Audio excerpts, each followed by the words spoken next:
plan to graduate. Now, if a person is in a hurry to graduate, let's say they're under an age problem or they're under a situation of family issue, that may mean that they need to know that they've got to graduate in a hurry, so they're going to have to talk with that advisor and say, what could I facilitate? What could I use? How could I facilitate? What could I do? I'm all confused. And the advisor, either electronically or in person, says, well, have you considered taking tests to test out? Have you considered the CLEP exam? Have you considered correspondence? Have you considered requesting permission to go back to the junior college? This might help you. Have you considered this? Have you considered that? So these are some of the things that may be useful that person to be able to know. Now, what you can do to check yourself too is be sure again that you, as you look at this, ask yourself an evaluation. Here's a question to ask yourself. Does this competency statement provide you all the information you need to know about the skill the person says he or she can do? Could anything be done to improve it? In other words, ask yourself as you're writing it, have you written everything you need to know? Have you written everything that you need to know to do that skill? Could anything be done to improve it? Now, one of the things we can see from this is you may want to expand some of those areas. Now, here's a hint. I call it a couple of hints here to think about. When you finish writing a competency statement, read the knowledge base first, then read the conditions and so on. Is that all the knowledge and conditions that are needed to do the skill? Now imagine you begin to see why a competency statement may be a page in length, because you're going to read the knowledge base first. If I know blank, blank, blank, blank, blank, and then you go up there, I can. Ooh, and you kind of think, oh, you know, I know all those things, but to be able to do that, I have to know this much more. Then you go back and add to your knowledge base. Read the knowledge base first after you've written that first competency statement. Don't make them 11:30 at night competency statements or 1 a.m. competency statements. They become incompetency statements if you're doing them too late or too close to the deadline. So you'll have incompetency statements. The person reading it's going to say, I could do this. If it is not unique knowledge and you've not put time into it, the reader's going to say, this is not worth college level. You know what some students need to do? Go to college catalogs and look at the skills that you may have. Use those course descriptions to help you to realize what your skills are. For instance, if you're a manager, I'd go to the management courses in a management catalog from that university or our university and look at all those courses and say, you know, I do those things, and that helps me. So read the knowledge base first once you finish one. Then read the conditions and so on and say, oh, if I know, I can. Oh, I can do what? So look at those, kind of go backwards there for a few moments and see if it makes sense. I think that's a good hint. Let's look at the sample competency statement number 2. Let's try it again. We're going to use the word lecture. Some of you may change from your task analysis. You'll have the word talk. You may want to eliminate it. You lecture or explain.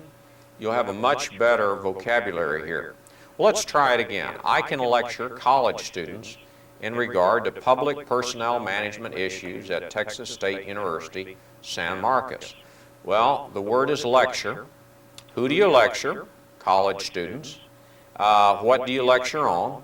Public personnel.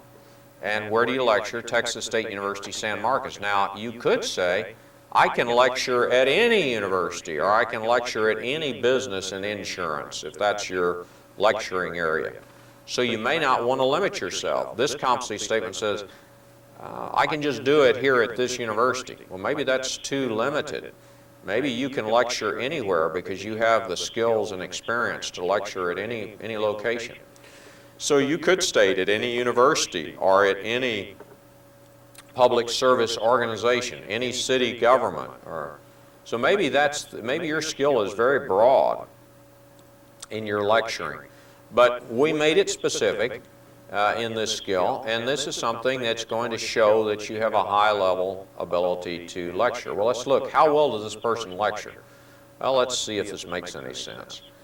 Well enough to have lectured to college students over the last 5 years and have had no grades in the courses below a C. Well, let's think about that for a minute. The lecturer says, I've lectured 5 years. That's how well, so I guess they haven't fired the person. That's one good thing. And then in the course, no one gets a grade below a C. Now, I'm not sure. You got to think about that a little bit. Maybe the instructor just curved the grades, so no one made the grade below C simply because the grades were curved. So maybe they need to come about a different way there and start thinking about the level. Is that really showing myself in the best light, if you ask yourself? So you go back and you start looking at that level again. So this person claims, you know, I'm good. The reason that I'm good and the way I can do that is I've lectured over 5 years in this area. Now, you will say that if you're working for an organization that has high standards, that by working there, that may be a good indicator. But yet we have a lot of dead wood in a lot of places. You've heard some people who have retired while working. That means, you know, they just keep on coming in every day. They drag in, they drag out. They're almost half dead when they come in and half dead when they leave. And in between there you are. You're left holding the bag. So what we have is a situation that I'm not sure that just because I've been there 5 years means a lot. But you may say, you know, I'm out of options. I don't know why I'm good at this. All I know is I keep getting hired back, and you may have to put that. But think about awards, think about raises, as we talked about earlier. Think about citations, think about plaques that you've been awarded. You know, I go to some people's offices and they have things all over their walls, things they've been awarded. And some of you may be able to go back and tie one of your competency statements to one of those awards. Think about it. Think about it. And those of you who are auto mechanics, you have gone through various training schools well enough to have received for this proficiency. So you want to look at all of these options to make the level better. And I think you can sit down at your system and go through this and probably do well. Well, what in the world do I have as far as my conditions? If I have at least 40 clock hours with students, now this person says, I got to lecture them in person. An LCD projector and laptop, at least 2 textbooks for each student, and a CPM credential. This person says there's a certain credential required to lecture for public administration. The credential is Certified Public Manager, which we have had at Texas State University. And so you could look at that and you could say, LCD projector, got to have it, or some other updated projector, but this person says I've got to have at least that level, and a laptop, and I need at least 2 textbooks. So there's specific textbooks. Now you probably could have gone back and listed the names of the textbooks that you want. See what I'm saying? Under conditions you can be more specific. This person is pretty specific on the number of hours he needs with these people. But essentially, you may want to add something else to it. You may want to add the names of the textbook. If there's a particular program you must have on the LCD, well, then add that program. What program do you need? And it may be that whatever program you got to have is that you got to have it. So it's important under conditions. Under what conditions can you lecture to the level you've indicated? Now, if you're going to say how great you are in lecturing, if we took all of those conditions away from you, would you still be able to be a good lecturer? Maybe not. So I want you to be very careful with your conditions. And you can sit down at your system, and I think you can whip this out. You just got to think about it. Then I want you to have people read this with you. Well, let's look at the knowledge base. Oh, that's something now. What in the world do I need to know to lecture in reference to this? If I know the basics of public personnel issues such as hiring, termination, employment terms, teaching practices, requirements for CPM, and principles of time management. Now that seems like a neat and tidy package. I've got to know the basics of personnel such as hiring, yeah, you should be able to lecture on that, termination, all of these different areas, employment terms. Then they threw in teaching practices. This is where you bring in your ability to actually teach somebody. And then you're going to bring in requirements for CPM.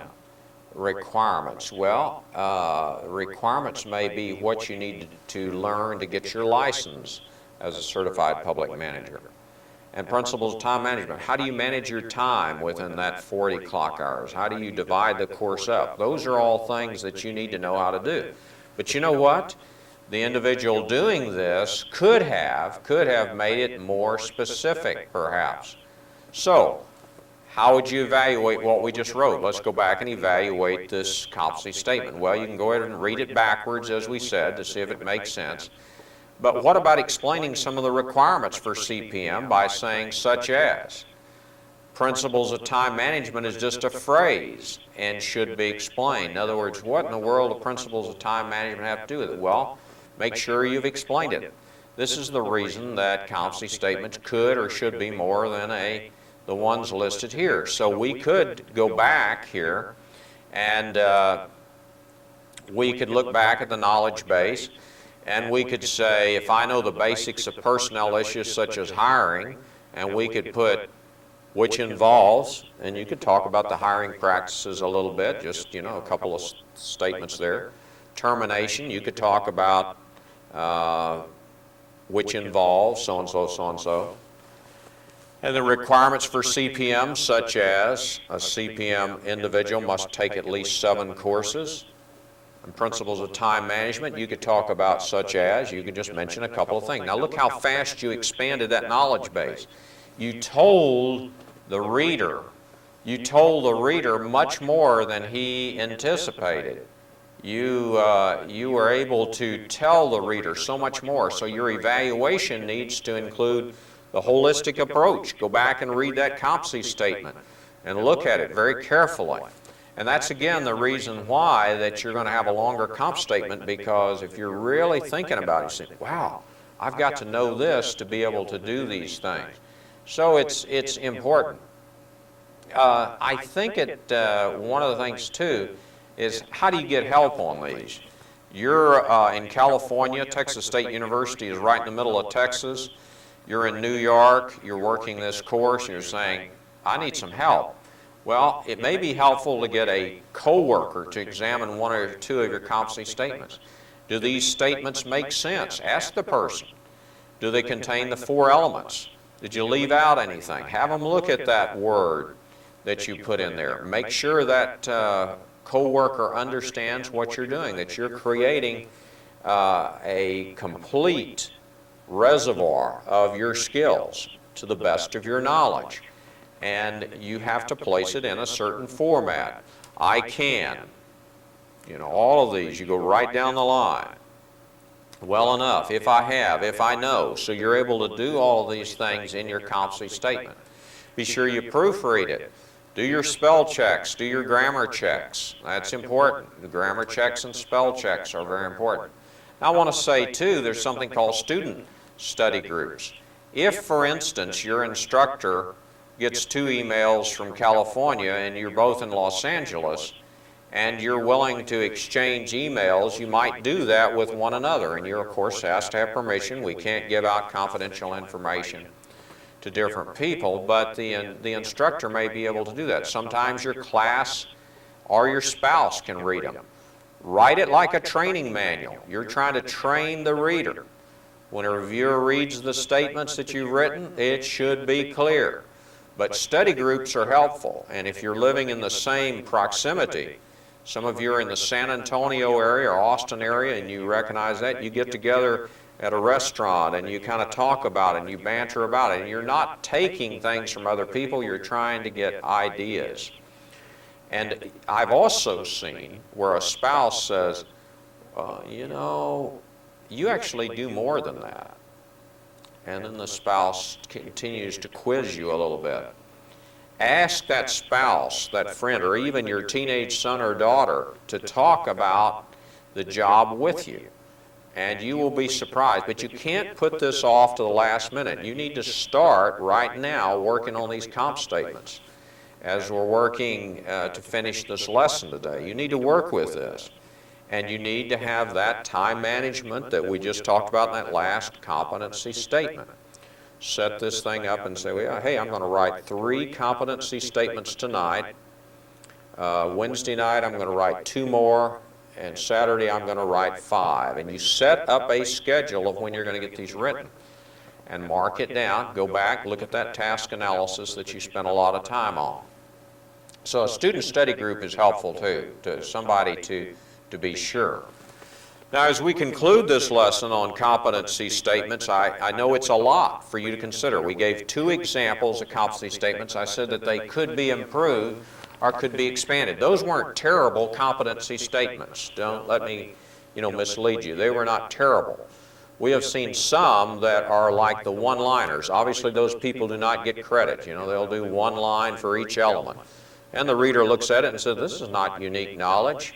Or they'll go to the 2 or 3 liners, and they're just very weak. And so the instructor says, oh, man, the reviewer, just gets real upset with it. So your final comments here that you want to do is that you want to write this as a situation where that maybe your organization could use your competency statements to train other employees.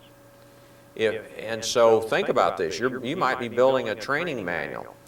And if the statements are too short or contain no substance, rewrite them. And we're saying again, start on them as soon as you possibly can.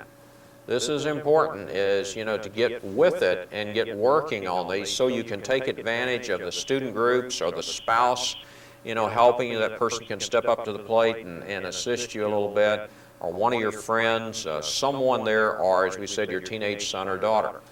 Get them together, start on this model that you have. We've looked at, a couple of examples showing you some of the things we can do. We've kind of picked them apart a little bit. And you might say, well, you are very picky in these competencies. Absolutely, because this is an indication of your knowledge base. And you are writing for credits. Remember that Texas State University has the right to award up to 24 semester hours of work-life credit. And this goes in the occupational emphasis part of your degree plan. And you will see some things coming up in the next few chapters. We'll start mentioning more work on the competency statement. So in these coming lessons/chapters, we will hopefully be able to help you a lot. Now the next lesson, we're going to try to discuss the OCED 4360 and 4361, which is our cooperative education. And this is important because your degree plan is going to impact these 2 courses that you take the last semester. And you need to finish all your core, what we call the basics. You need to get your professional development virtually done to take this next 2 courses. But we want to throw this in during this course while you're working on your competency statements. So we hope then to have you watch the next chapter, which will be in regard to our 4360 and 4361. Thank you for going over competency statements. We urge you to go back and listen to some more of the comments.